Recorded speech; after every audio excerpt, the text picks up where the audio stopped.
Good afternoon, everyone.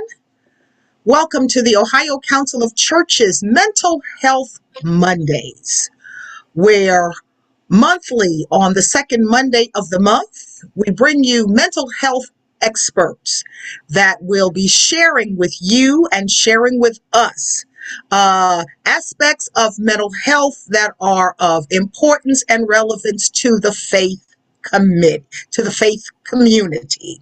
Let us begin with a word of prayer, and then I will turn it over to our Executive Director, Reverend Dr. Jack Sullivan, who will introduce our presenters and facilitators for today.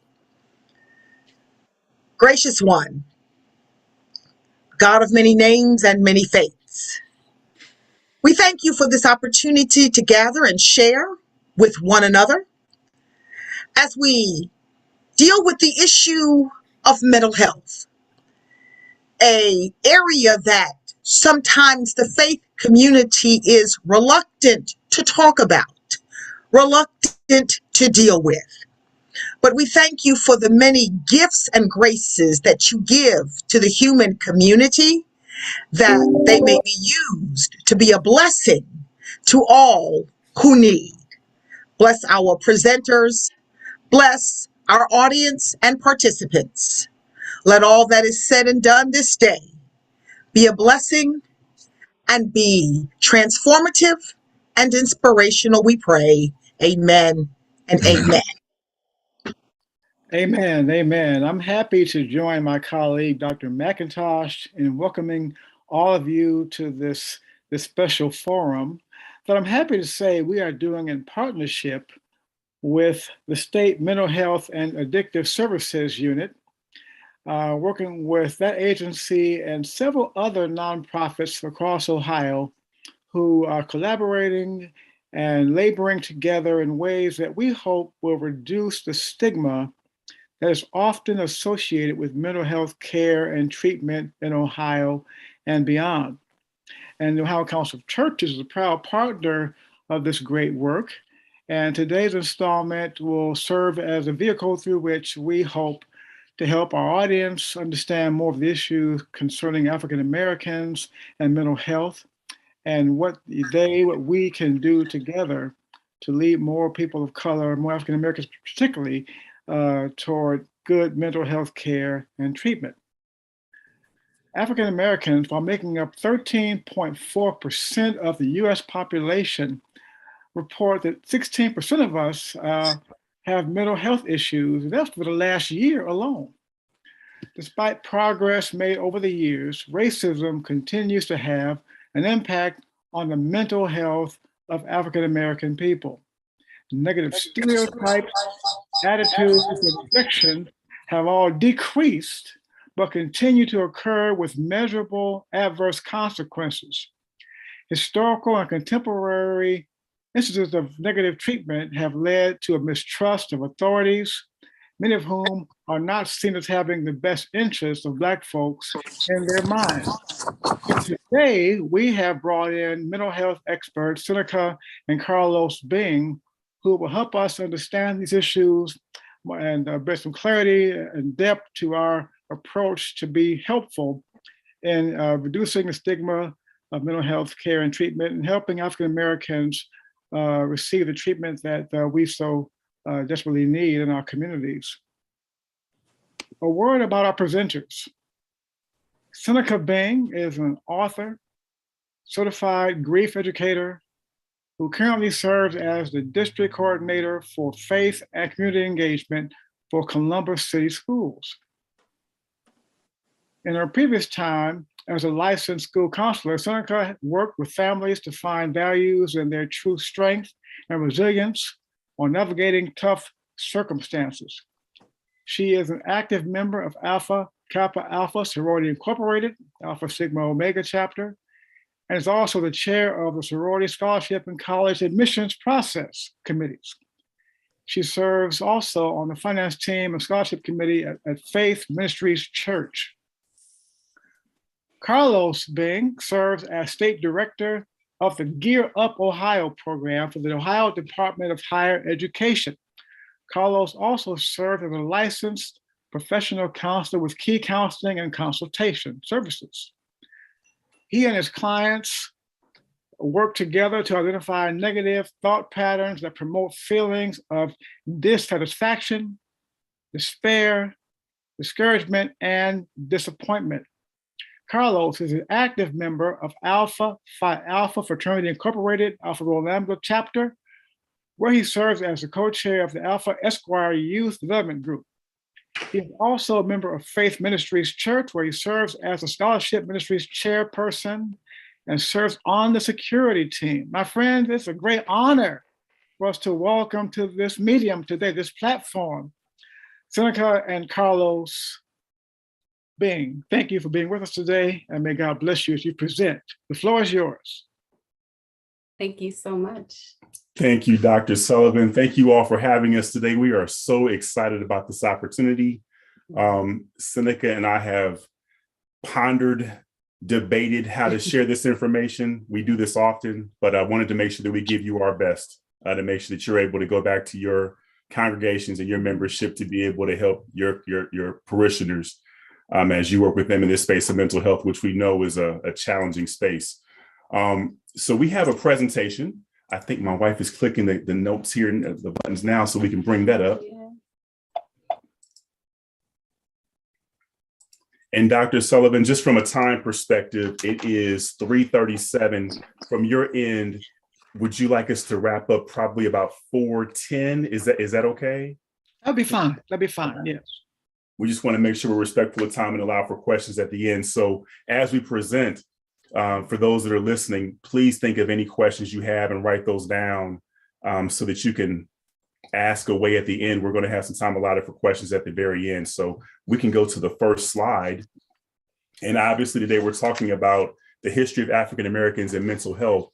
And so during today's session, we want to do 5 things. We want to examine Blacks and mental health. We want to use available statistics. We don't want to just come from the top of our head and doing some research online, using our own experiences. And so we're going to be using some statistics to be able to share with you all. We also want you to understand the historical context. There's a lot that's happened to African Americans in the past, over 400 years ago, that we're going to move from that time frame to the current to help explain some of the things that affect us now currently. Mm-hmm. We want to explore the stigmas and issues of trust. We know that in the African American community, we typically as a people don't trust those outside of our units, outside of our comfort areas. And so that makes it difficult sometimes for us to want to seek the mental health that we need. We're going to watch a TED Talk. There's an amazing TED Talk that we're going to watch here shortly. It's going to tie together this conversation. And then finally, we're going to make sure that we give you all resources, because as much as we can share with you all today, we want you to have what you need as you work with your parishioners to be able to move things forward. So those are the 5 areas that we're going to cover today.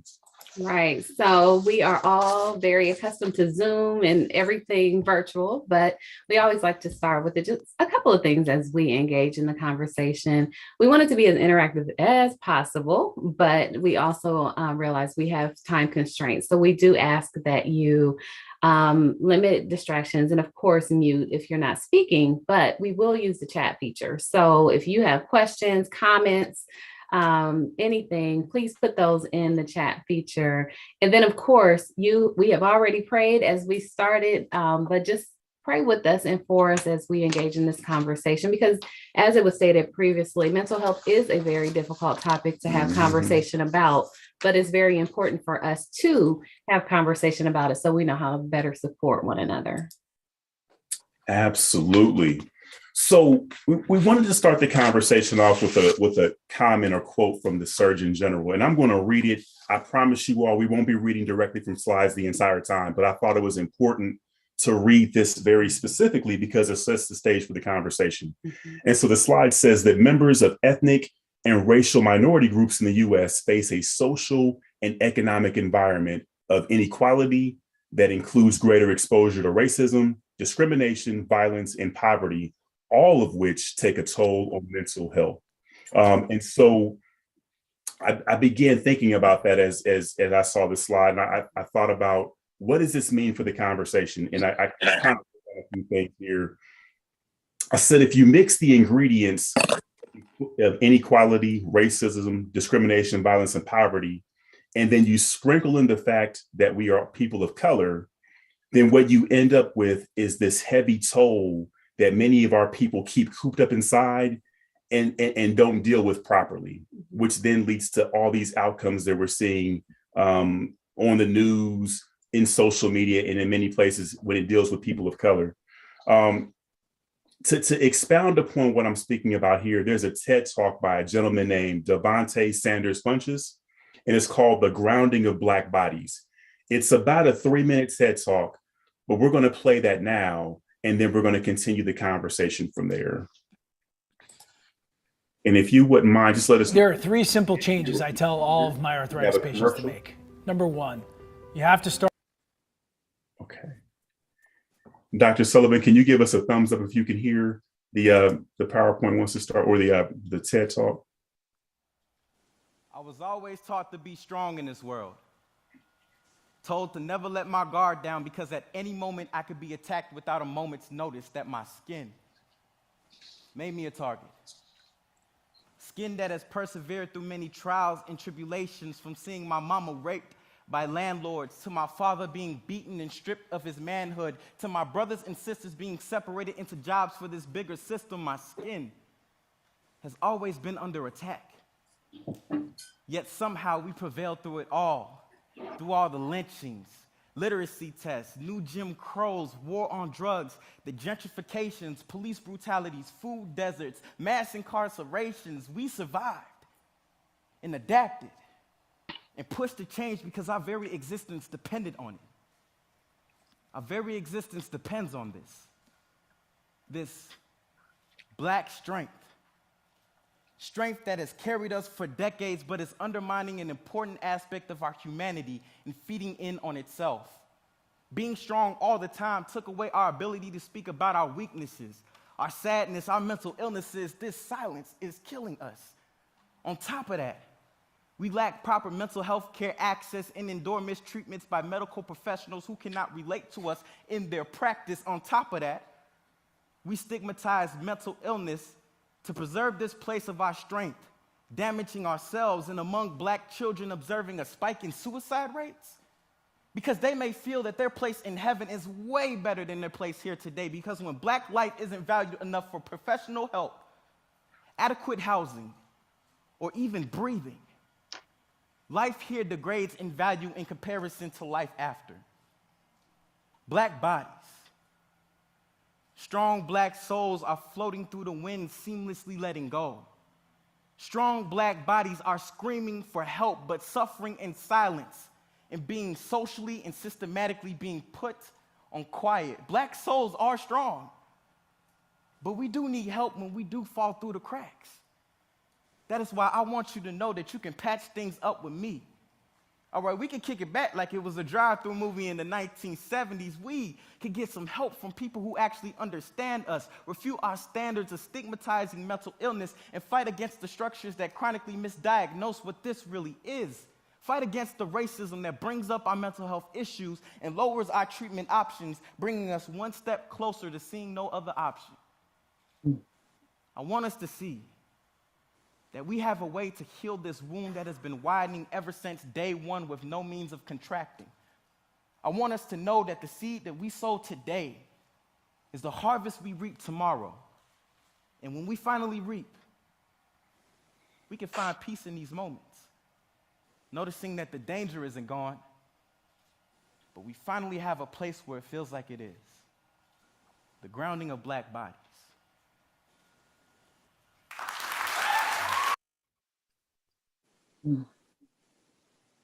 Heavy. It's a lot to think about. I know that I've watched that video probably 4 or 5 times now, and I've pulled a couple of thoughts out of there that I think are important for us to sort of have it available to us as we keep this conversation going. So one thing that Devontae said was, we are taught to be strong. And I think about Black males, and I think about how we were told as young males, you know, and it might be the same for other subgroups, but I know in particular in the Black home, you don't cry about certain things. You don't you don't do that. And so you keep those energies inside, and you never get an opportunity to express yourself as a kid. And that happens in a lot of households. Another thing that he said was, and I really love this quote, but it's heavy. Being strong all the time took away our ability to speak about our weaknesses, our sadness, our mental illnesses. This silence is killing us. The number of young people who are taking their lives now, it has exploded. And it was already tough before COVID, but we are seeing larger impacts now as a result of what COVID has done to our communities. And so we're seeing a higher level of suicide that we just haven't seen. It's unprecedented what we're seeing now. And then the final point that I wanted to make, and I know Seneca has some too, we do need help when we fall through the cracks. And I put in quotes, just like everybody else. You're going to hear some stats here shortly where people of color, when it came to mental health back in the day, we just weren't viewed the same way. And so it's, we need help just like everybody else. And so we're going to hear about that as we keep going. I can ramble on, but I'm going to turn things over to my wife and let her take up some of this time. All right. So we are just going to provide a bit of a historical context. So as you heard, Devontae kind of summed it all up, right, in his TED Talk. But we wanted to pick some of these pieces apart. And so there were 9 different pieces that we wanted to just kind of share. As we were digging into the research, it made me want to dig a little deeper because there's so much there, right? There's so much there. And though he did it in 3 minutes, there were years and years and years that were covered. But when we think about the 1700s, there was really little or no reference to the conditions of African American people. And when I talk about that, I mean people of African descent, indigenous people. There's little to no reference of mental health. We know mental health has always been around, but there's no reference to us in that space. Mm-hmm. And so right around 1848, and what we are going to do is just kind of pull some of these leading psychiatrists who were out and had great position, right, and influence mm-hmm. on the way that things started to play out and work.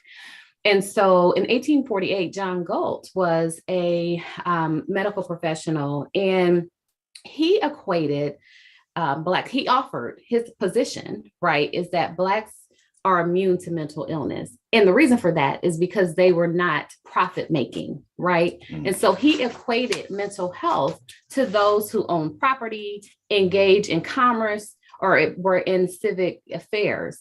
Now, we know that we were brought here. We don't know what people had when they were in Africa, right? But we do know that when we got here, none of those things were true. And so in his mind, because we didn't have any of these pieces or things, we couldn't possibly have any mental health. So that was a big frame of thought around that time.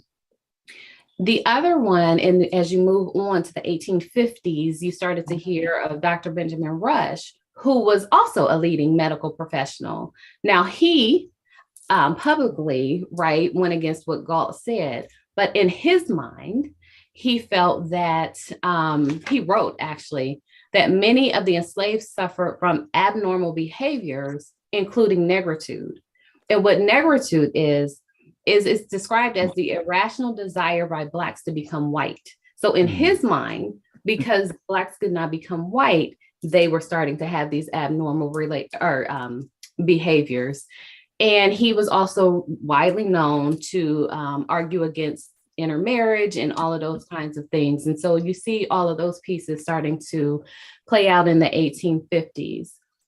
And then another person we wanted to mention in this conversation was Samuel Courtright, because he then started to talk about, and I may get it wrong, drapetomania, right? And if you think about that, that is modern depression. And so the behaviors that the enslaved started to have that were like depression, right? He felt in his mind, well, the best way to handle that is to whip it out of them, right? And so all of those conditions and those things start to play out. And so as you think about the African American community now, we don't talk about things. If someone is behaving a little different, we're kind of side-eyeing them and looking at them and really don't know what's going on. But really, there could be layers to that. It's like peeling an onion and trying to find the root cause of what's happening. We don't always do that. And so, again, you can see historically, all of these pieces were happening. And one big point we want to just bring is all of the physicians failed to realize the connection between emotional state of the enslaved and the recommended treatment for the conditions.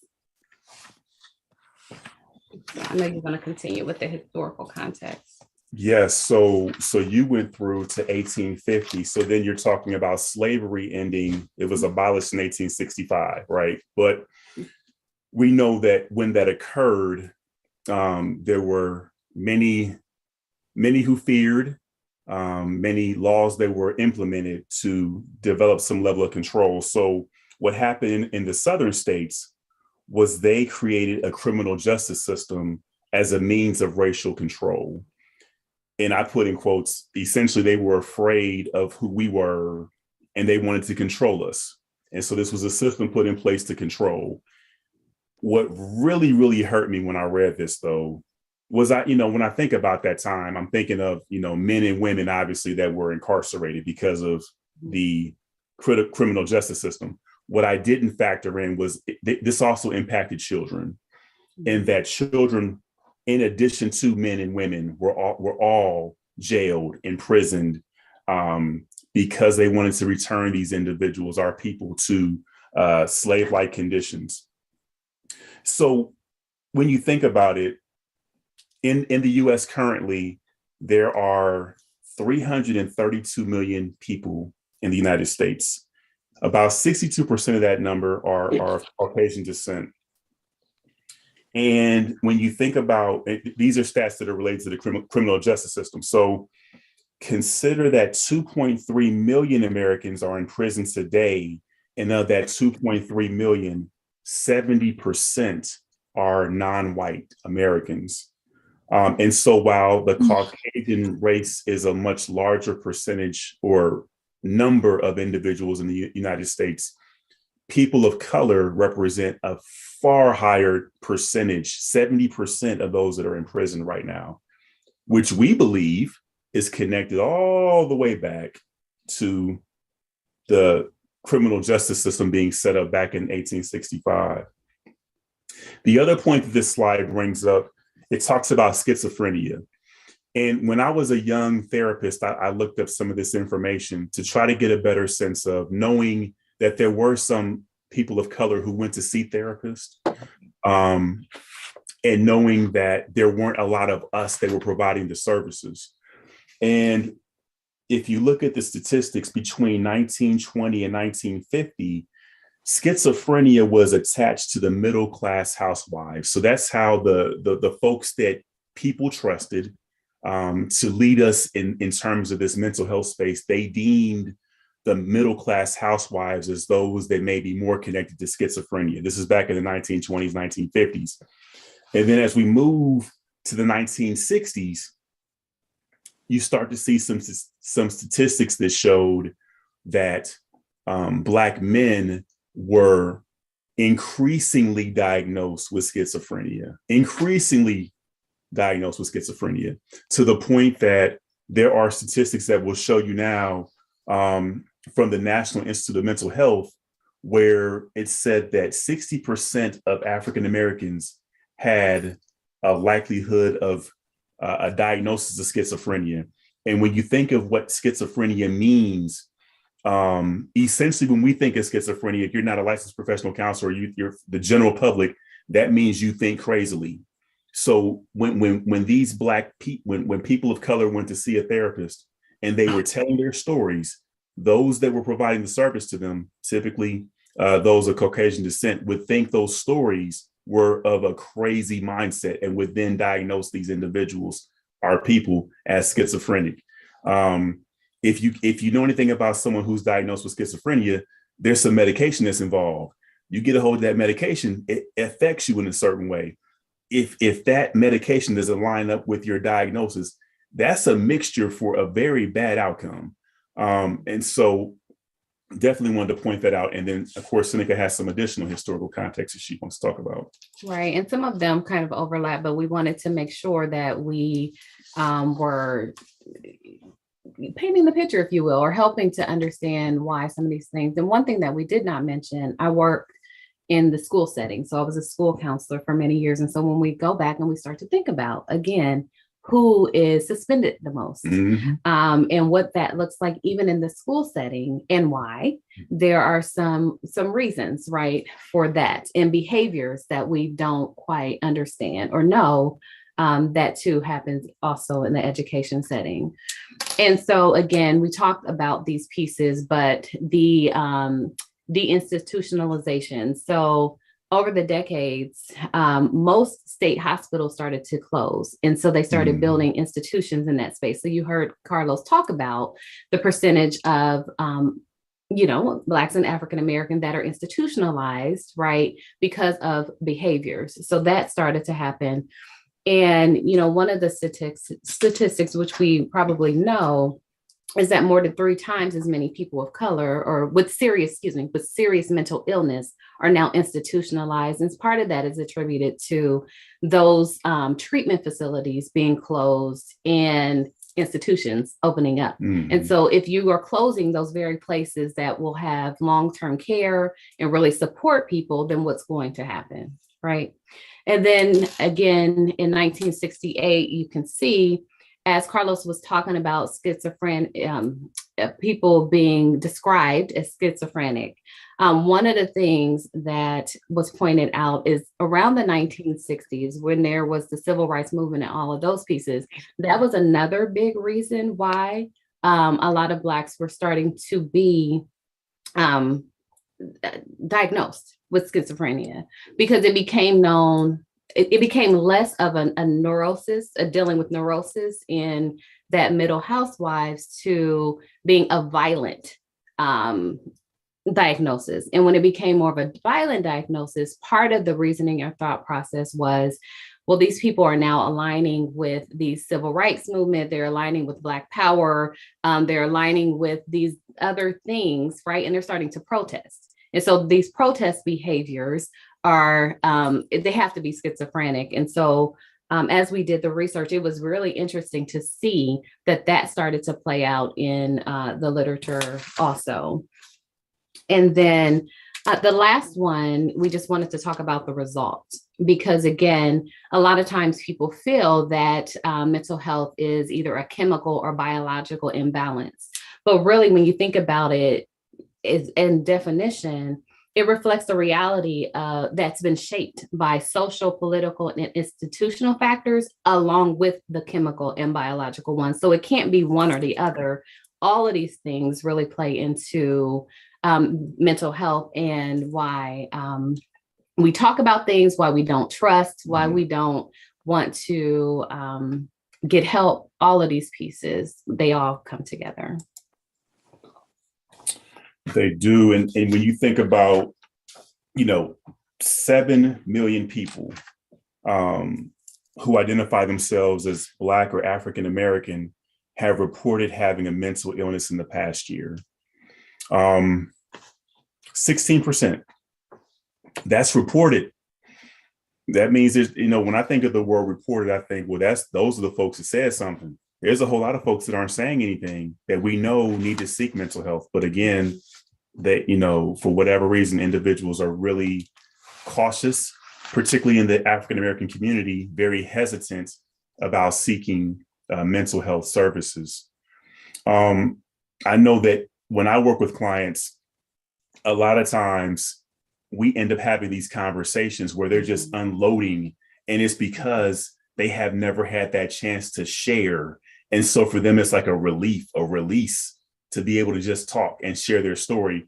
And so I can literally ask one question in session and they share the entire time, because they've never had that opportunity to share before. And so that goes back to this need for us to seek mental health services, because there's so much that's inside of us that doesn't come out. And while there are 7 million who have sought services, there's a larger number that have not. Right. So we want to shift. We gave a few points of the history into some of the disparities that we, again, have been talking about. We heard them in the TED Talk, but we felt that it was important to point them out on the slide so that, again, we can continue in this conversation. So what we know, right, is research has indicated, as it has for years, that Black and Indigenous people are less likely to have access to mental health services. We talked about that.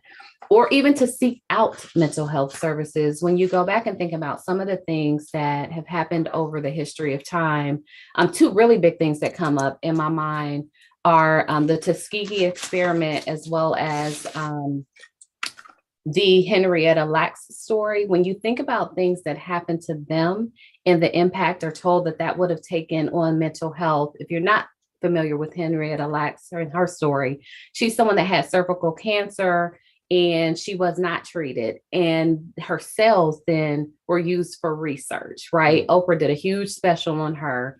And then, of course, the Tuskegee experiment, there were, 600 men, 400 with syphilis, 400 without.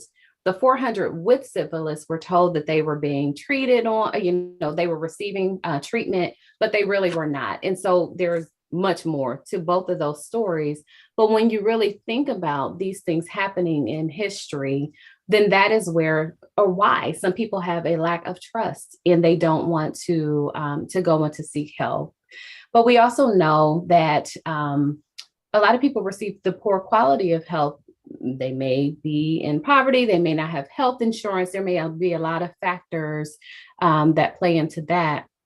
And then they are more likely to end services prematurely. So if I am seeing someone who may have a conscious or unconscious bias of me, and I perceive that they have that, then I may end my service and not seek out someone else because I'm disgruntled with the whole process. So we also know that that happens a lot as well. Yes, and when I think about what Seneca just shared,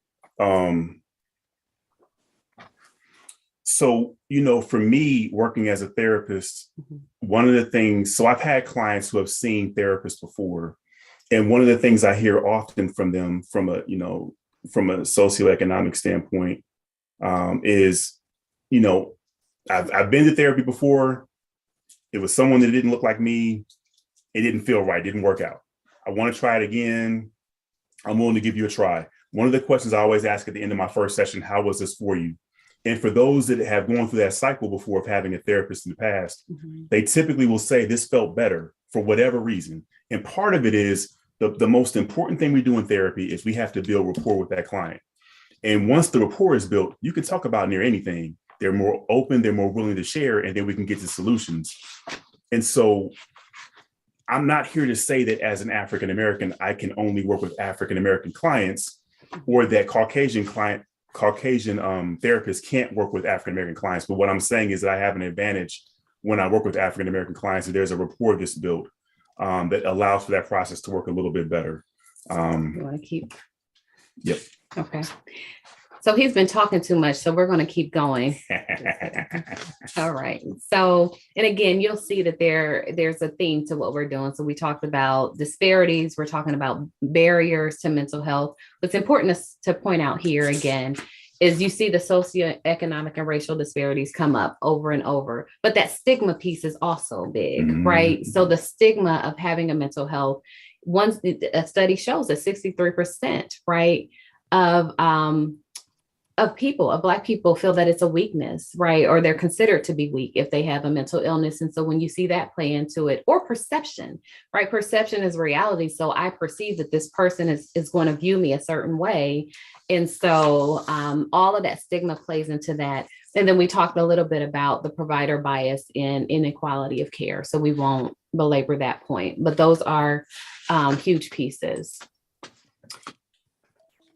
Yeah, so we've given you a lot of things from a historical context to consider and things to think about.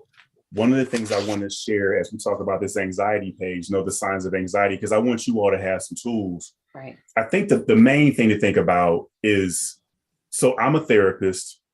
I believe that everyone needs to have a therapist.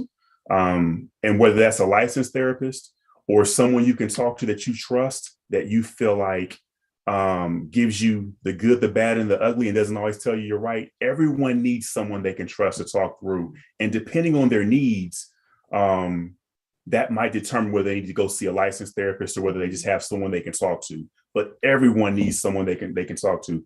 So when we talk about anxiety and knowing the signs of anxiety, we start with the definition. So anxiety is a mental and physical reaction to perceived threats. And in small doses, anxiety is actually helpful. It protects us from danger and focuses our attention on problems. So it's something completely normal. But when anxiety is too severe or occurs too frequently, it can become very debilitating. And I've had many clients who have dealt with anxiety. So some of the symptoms you might see with some of your membership, if you think of someone who may be overly anxious, you might notice they have uncontrollable worry. They have poor concentration, excessive nervousness, increased heart rate, sleep problems, upset stomach, muscle tension, or even an avoidance of fear. And what happens is with anxiety, how does anxiety grow? Anxiety drives people to avoid things that scare them. So if I'm afraid of a dog, I'm not going to be around dogs at all, right? And then when a scary thing is avoided, there's an immediate but short-lived sense of relief. So my wife just raised her hand. She doesn't like dogs. So if she's not around dogs, she's fine.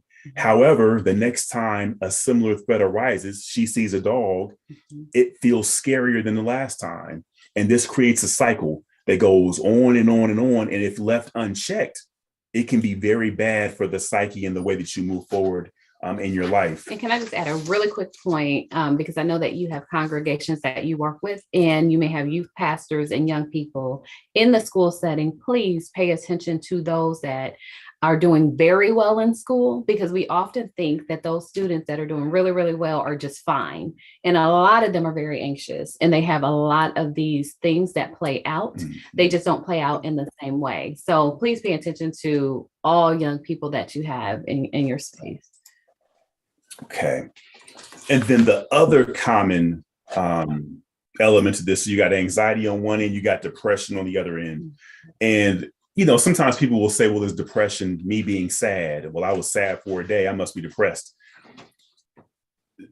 That's how some people look at it, but I'm going to give you the true definition here.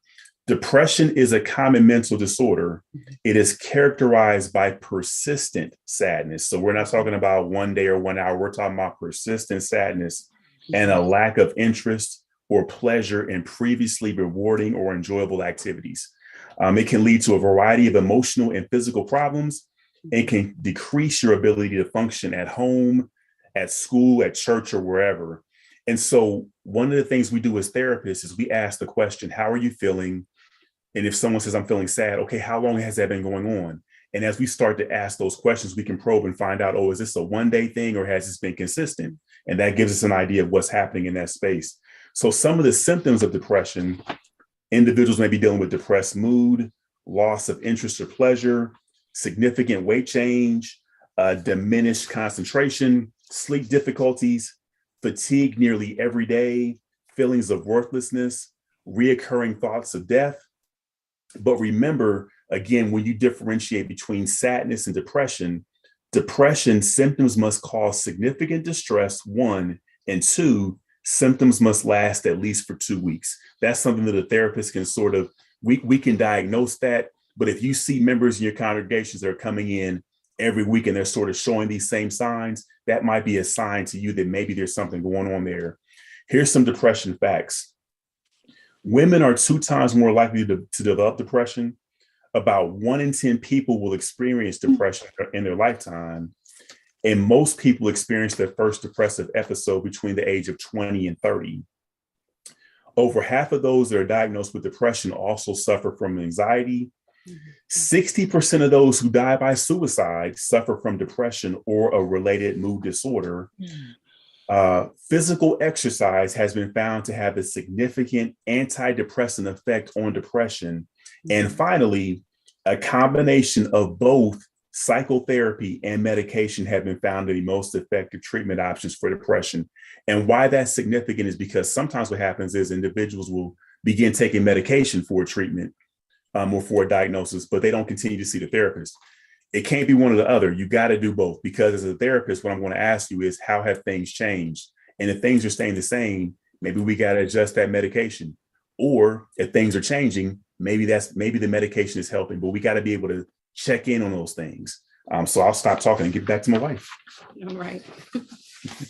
All right. So there's been a lot, and we really did want to leave you with some resources. Again, we went over his history, disparities, things about treatment, but we did want to make sure that we left some resources and support for you and your congregation. Mm-hmm. So the first part on the support side is really to level set. What we understand is there's a huge disparity in the number of people who need therapy and the number of therapists, right? Mm-hmm. All the time I get people who knows that he's a therapist, and so they're like, oh, can you do anything to get us in? It's a month wait or 2 months wait.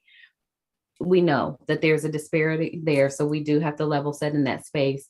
But the church can also serve as a great place, right, to support people. And so the support groups or different spaces that you have to really be able to talk about things that could affect mental health or just other. Grief is another one, right? Mm-hmm. There are a lot of ways that you can provide small groups to support. And then psychotherapy, we talked about that. Someone has to make the decision to even want to seek a therapist. And then if they do, there are some ways they can, of course, do their research, because they have to make sure that they and the therapists are, they vibe, I guess you should say. But also there are ways with work, right? There are EAP benefits and others that could help people to start to seek out therapists. And then with asset mapping, again, we will talk a little bit about that, but it's identifying who are your people, right? If I can't see the therapist right now, who is someone that I can talk to that will give me some good sound advice? Now, you may not have that, and if you don't, then you want to start to develop those kinds of relationships, or they will. But thinking about yourself, right? Do you have a group that could help to support people in your congregation who may need that? And then we just are going to show you a few visuals of some resources, and then we promise we will leave you alone. Yes, we'll be really quick on this part. The wellness wheel is certainly a strategy that can be used, and this is a really simple one where you look at the 7 dimensions of your life, and those 7 dimensions, we're talking about emotional, environmental, intellectual, occupational, physical, social, and spiritual. And what you do is you do this assessment, you score it, and you see which areas that you are doing well in and which areas you're not doing so well in.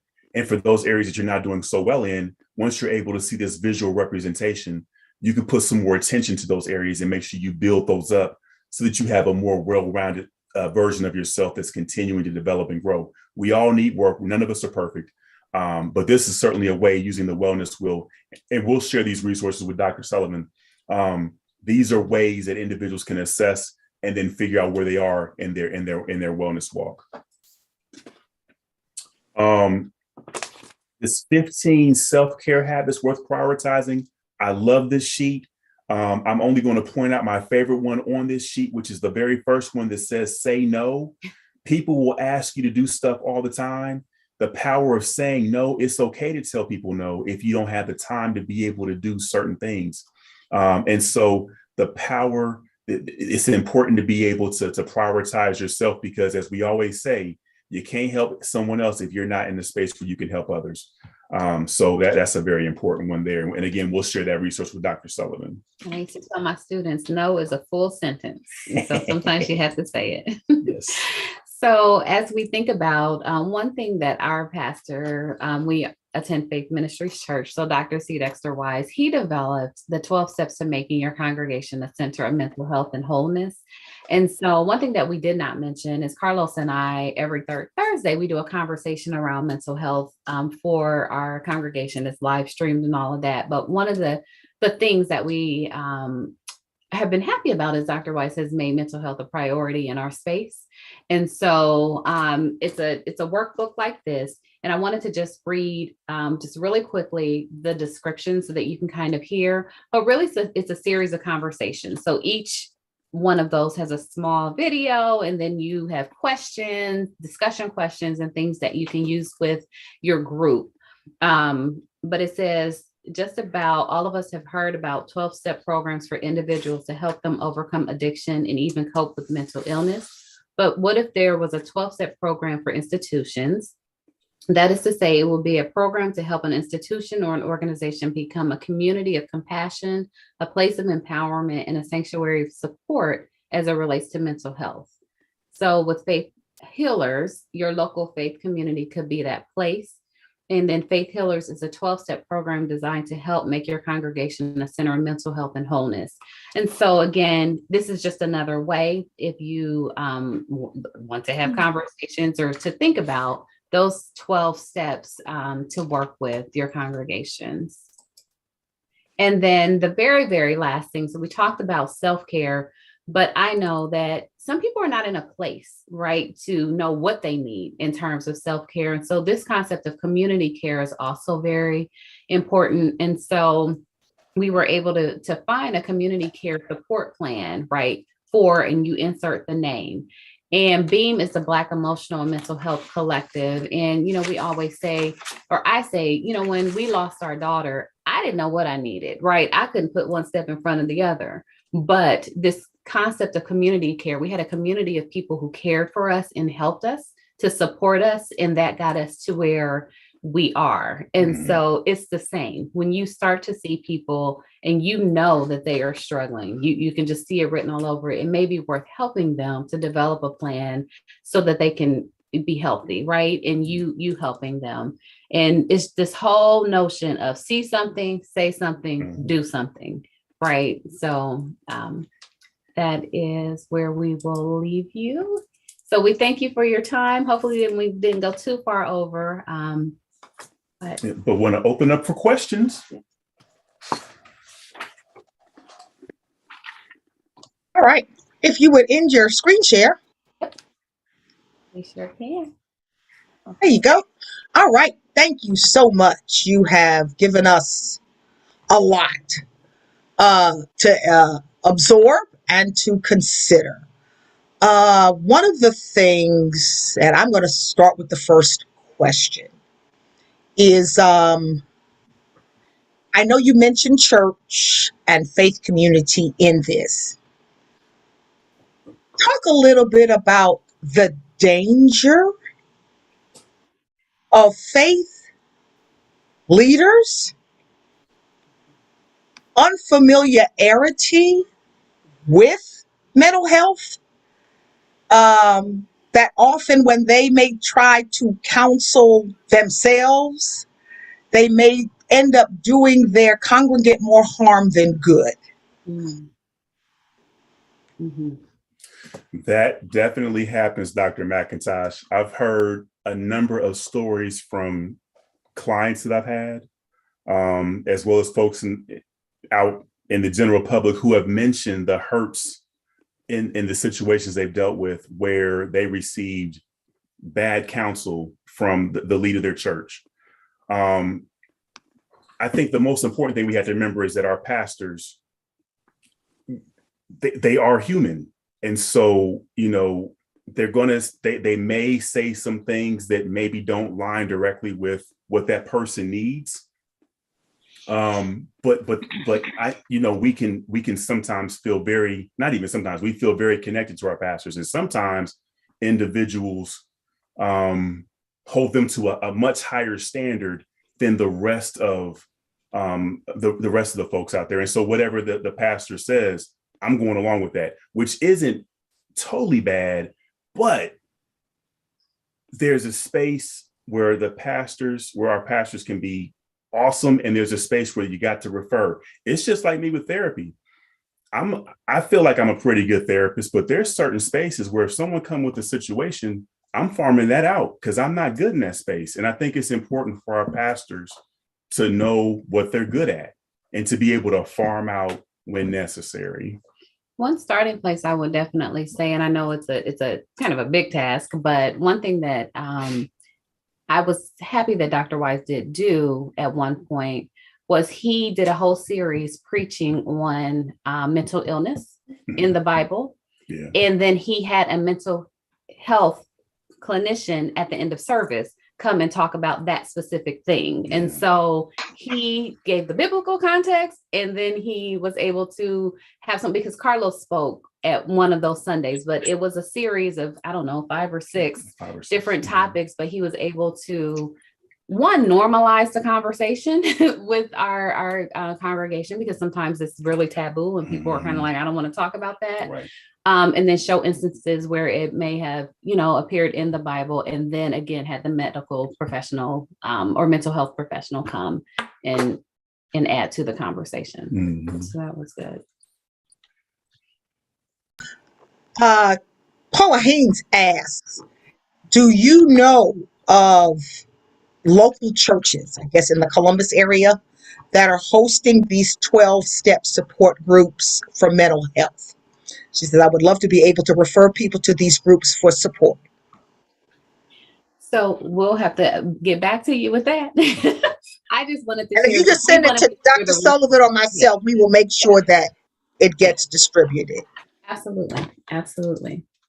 Any other questions from our audience for the Bings today? If no one else has a question, I'd like the Bings to talk about COVID and its impact on African-American communities and mental health. Wow, it's a tough one. The impact of COVID. I can tell you what we've seen, and it's major. I mean, we're in the suburbs right now. We live in Gahanna, but we're both Columbus kids. And when we visit, when we watch the news, when we see what's happening from where we came from, which are particularly neighborhoods of color, the impacts are immense. Individuals. Let's talk about educationally. Students were out of school for a year. And so they came back, and from a social standpoint, these kids were out of the building for a year and a half. So let's say that kid was a 6th grader. They came back as an 8th grader, but mentally, they still that 6th grader that left. So the expectation from an educational standpoint is you're here, but you left here, and there was no catching up. We just jumping back into this thing. And so we're seeing a lot of challenges from a behavioral standpoint in our schools. And that's just one side of it. We're seeing, I'm sure you all watch the news and have seen the challenges at our airports, individuals who have lost their mind about when the mask mandates were in, and we're having these conniptions on planes. COVID has had a major effect on how people behave. And it's the effects have been immense. They've been immense. And so those are some of the things that I've seen. One thing I will say is the socialization aspect. People are having challenges socializing in social settings. They really are. And it makes it, and I've seen anxiety increase even in people who may not have had anxiety. Correct. But I like to call it COVID anxiety. My friend here does not like to go around people too much now, right? And it's because he's been working from home. And so now getting back into society, socializing, having to go to work every day or be in those spaces, I've definitely seen that there have been many challenges. And when I think about even our adults that are in our schools or our adults that are other places, we talk a lot about the kids coming back to school, but the teachers had to come back too, and they too have suffered from COVID. And so when we're thinking about loss that's been associated with COVID, people are really struggling in those spaces. I've had many schools who have reached out just to think about how do we help the teachers through their grief, right? Because we've lost teachers in the school settings. I work with all of our buildings, so I get kind of a lens of all 112 of them. But it's a lot that is happening both with adults and with children. And I hope that answered the question. Oh, yes. Thank you. Thank you. I want to just chime in here. First, I want to say thank you to the Bings.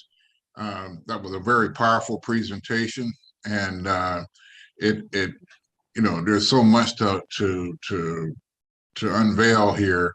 You can't do it all in one time, but I'm appreciative of what you've done. I've had about 4 things that I wanted to just mention just really briefly. One is the need for Black therapists. We talk about having therapists involved in the lives of people, but we don't have that many people in the field that understand a little bit about our people. And I'm not saying just because of skin color, and maybe I am, because we just need to have more people who can accurately diagnose and understand some of the underlying issues that we have in our homes. And now those things are ingrained, so they are handed down through generations. And so, it's not going to go away overnight. You also, the need for support groups for Black men in particular, because there's a lot of crime out here in the streets. There's a lot of things going on that men need to be pulled together and lead their homes the way God had designed it to be for them. And the other one is to identify people who are really suffering. There's a lot of people who walk past us every day that are really suffering, and something's wrong, but you don't say nothing and you let them walk into oblivion. And we could have said just a kind word, or can I help you, or you look stressed, can I help with anything, could really help somebody that is in need. And then finally, you spoke to this, there's more beings that need to be out in our churches and giving these kind of presentations on a given week or a night at church, and inviting church members to come along. And in closing with this, I know that the importance of Black therapists who are trained also in seminary training as well, that can come into those churches, and you don't have to go to a mental health center. You can go there and get the help you need from your own church. And I know that's hard to find, but you can contract with people to do some of that in your church in one night a week or something, or a couple of days you can get some people who are really in need. I'd rather, them come to your church and they feel comfortable there than to maybe go to a community mental health center and try to get, the stigma is still there and attached to that. So, my name is Ben McDay. I'm with Afrocentric Personal Development Shop, a therapist there as well. Right. Thank you. We have time for one more question. An hour goes by so fast. Dr. McIntosh, there was a question in the chat about which is better, in-person or virtual counseling. I've dealt with both. Because of COVID. As much as I love virtual, because I am a COVID phobe, like I prefer to be at the house and away from people right now, and I'm loosening up. But what I will tell you is that there's nothing like face-to-face therapy. I can do a decent job in this medium, like I can see your faces, but there's nothing like being able to see the entire body, because we know that communication is more than just the verbal, it's the nonverbals. And as a therapist, I'm reading all of that. So if I can see all of you, I can make better sense of what's happening. And it's a little more difficult virtually. It's a little more difficult virtually. It can happen, but I prefer the face-to-face, and I'm looking forward to getting back to face-to-face therapy. Okay. Thank you so much, Carlos and Seneca. Just met you today, but you seem like, especially your wife, you might be related to my son, who also has this fear of dogs. Interestingly, it was his brother who got bitten by the dog, but he's the one who's afraid. Yes, it's pretty bad. Yes. But we're just grateful for all of you who have tuned in. We always want to acknowledge our board president, Reverend David Long Higgins, who has joined us today. We're just always glad to have him here and support us.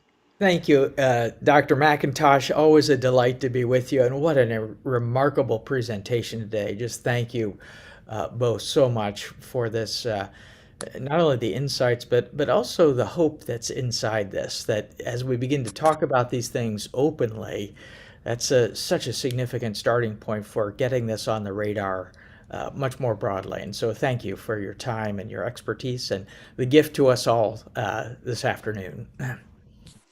Righty. And so next month on May the 9th will be our next Mental Health Monday.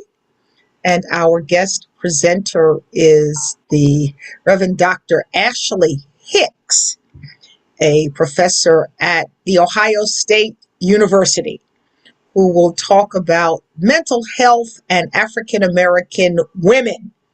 Because, you know, we have our unique pains and issues. And if you watch the hearings last week, you will understand why.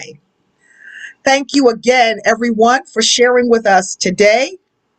Dr. Sullivan will close us out in prayer.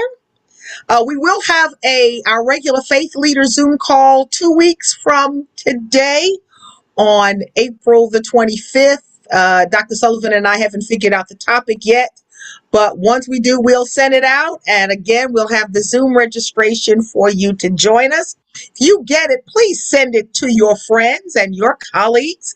The more the merrier. Dr. Sullivan. Thank you, Dr. McIntosh. To Seneca and Carlos, thank you once more. And to all of you who've Zoomed in today, thank you for taking time to be part of this special forum. I want to read a paragraph from a pastoral prayer taken from the website of National Alliance on Mental Illness, NAMI. An excerpt of a pastoral prayer. And let us prepare now for this prayer. Give us courage, O God, to face our challenges and open us today to the many ways you are already working in our midst. Help us to identify mental illness as the disease it is, that we might have courage and wisdom in the face of ignorance and stigma. Inspire us as we seek to overcome fear, acquire knowledge, and advocate for compassionate and enlightened treatment and services. Amen. Amen. God bless you all.